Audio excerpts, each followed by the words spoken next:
Shown here is the strut attached to the parking brake lever assembly. The strut is indicated by the green arrow.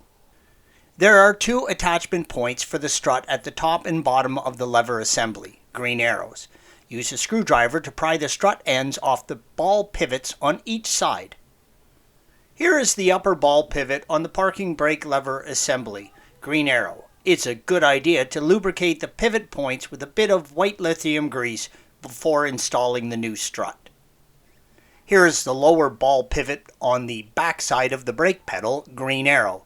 As before, put a little white lithium grease on the pivot before installing the new strut.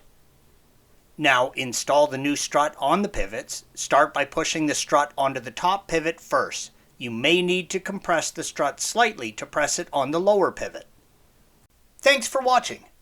Be sure to subscribe to our channel and check out another video in this series.